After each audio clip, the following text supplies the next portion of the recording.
Hello once again, Jose Rodriguez here. If you own a pigment-based Canon printer, it will more than likely contain Chroma Optimizer. There are a few Epson printers out there that still use a gloss enhancing type liquid. The R1900, the 2000, and the P400, I believe, use that type of extra help to give you as smooth a gloss across a print, especially if you print on glossy paper. These printers are using pigment inks and they are not known for their gloss characteristics. Sometimes the magenta especially is a little bit duller and it will not have as much gloss, and you need something to even out that surface of that print. Give you as if you had sprayed it with a gloss spray. All right, so let's go to Canon, which is the one that uses Chroma Optimizer. Now, for those of you who are able to refill your printers, Pro 1000, Pro 10, Pro 300, you need to disable those chips because there's no resetter. But they all use Chroma Optimizer, the big models as well. If they use pigment inks, they will more than likely use Chroma Optimizer. What does Chroma Optimizer do? Well, think about this. If you miniaturize yourself to microscopic size and you're walking on top of a freshly printed pigment print, you will notice that the surface, especially say on something like platinum gloss from Canon, super smooth, almost mirror surface, you will notice that the surface is actually very rough. It will look like you're walking on colored gravel. It's that rough. And that causes light to diffract in all kinds of different directions as it is hitting it. So that creates the illusion of something without a gloss or a sheen. It will actually look slightly matte. So you need something to fill in those gaps, those little divots between those pieces of gravel. Those are your pigment particles. Okay? Now, let me make something clear. Epson printers such as the P900, P700, P800, and everything else that uses pigment inks performs a proprietary procedure to their pigment particles. They coat them with a resin globule. So that produces, they call it micro resin encapsulation. That produces a smoother surface, which is more inclined to not diffract light. That's what makes it look dull or matte. Okay? So if it does not refract light, it appears slightly more glossy. It'll look more even. So Canon printers, on the other hand, I don't think they use that technology. And so therefore they need Chroma Optimizer. That applies a coating. It fills those little divots. You end up with, since now you're a microscopic person, you will see a smooth surface on that vast piece of paper you're walking on. And that creates the illusion of gloss. But now you're refilling. You are refilling and you wonder, wait a minute, are the available third-party equivalents of Chroma Optimizer, will they be able to perform as good as the original OEM Chroma Optimizer? And the truth is, no, they simply do not. They are basically not able to fill those divots because the printer is set to apply a certain amount, and that amount apparently is not enough to fill those gaps. So what happens is that you end up having to buy Chroma Optimizer from a 700 ml cartridge. For instance, this is what I do, and I load it into a bottle such as this, and I use that to refill my Chroma Optimizer cartridges. That gives me top of the line quality that only OEM can provide you. Well, Precision Colors has found a third-party source that's actually pretty good. It's not as good as OEM, of course not. You're going to pay something like $12 for 80 ml, whereas normally you would pay in the neighborhood of 30 something dollars for 80 ml for regular OEM Chroma Optimizer.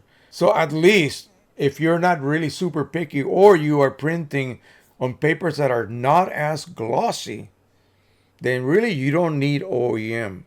Okay, you can get by with a good third-party Chroma Optimizer equivalent. And I would recommend give Precision Colors Chroma Optimizer a try, okay? Because that seems to, at least for now, it seems to be pretty good replacement for what we were using in the past, which was, of course, OEM, because we knew that's the best thing you could use. So again, it depends on what type of paper you use. Anything with a shine, it will demand Chroma Optimizer. You have to use Chroma Optimizer in the driver. Your platinum gloss, of course, your glossy papers, your luster, your semi-gloss, satins, Barita type papers, they have a slight gloss, and that will trigger the use of this material right here. And so you can actually set it to do two things, because you will be using a lot of this, because it's going to apply to the complete surface of that print. Whereas you have 11 other colors, say on a Pro 1000, that are being used as needed to create a myriad of shades and hues. This is being applied overall the whole surface. So you're going to end up possibly using 3 to 4 times more Chroma Optimizer than just about any other color in that ink palette for the Pro 1000 or the Pro 10 or the Pro 300. Pro 1000 and anything above that will use Chroma Optimizer as well. So you're going to end up using a lot more Chroma Optimizer. It's just my point here. So make sure you always have extra always available for that. You have two choices. You can apply auto, that will use less. But is it going to look as good? No. It depends on your image. So if you have an image that none of the tones, none of them, are pure white, in other words, where no ink would be applied to that little region. So all you have is the paper base showing through. It will not apply Chroma Optimizer to that area. Well, that causes a problem, because anything else with ink will receive Chroma Optimizer and it'll just look different. So your so-called specular highlights that receive zero ink will probably look duller, even on glossy paper, than the areas that have ink applied and of course receive Chroma Optimizer when you choose auto application of Chroma Optimizer in your driver. It will save you some Chroma Optimizer. It also adjusts the so-called proportion of Chroma Optimizer applied, so you still don't get a very, even tonality.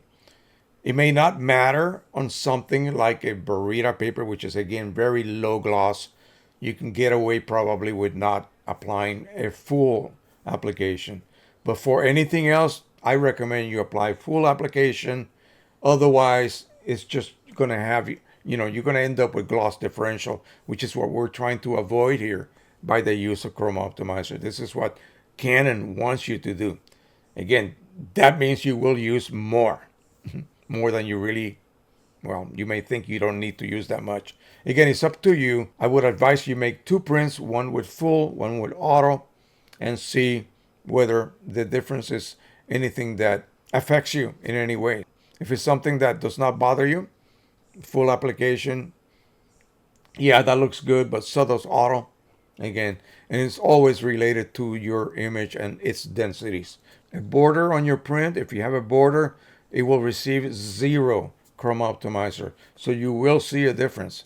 And also, when you're printing with a border, like I do, I apply full application. It will only go to the point where the non-printable margins appear. And you will see the difference. But hopefully, you're framing that photo and that area will be covered by the frame itself.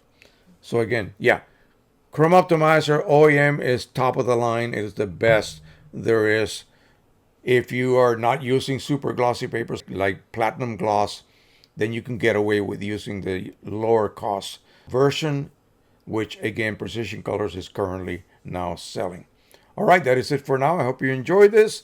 Don't forget to subscribe, share, and like. And as always, click that little bell so you get notified whenever Jose uploads a video for you to watch at your leisure. So thank you so much again. Happy printing, everybody. Bye-bye.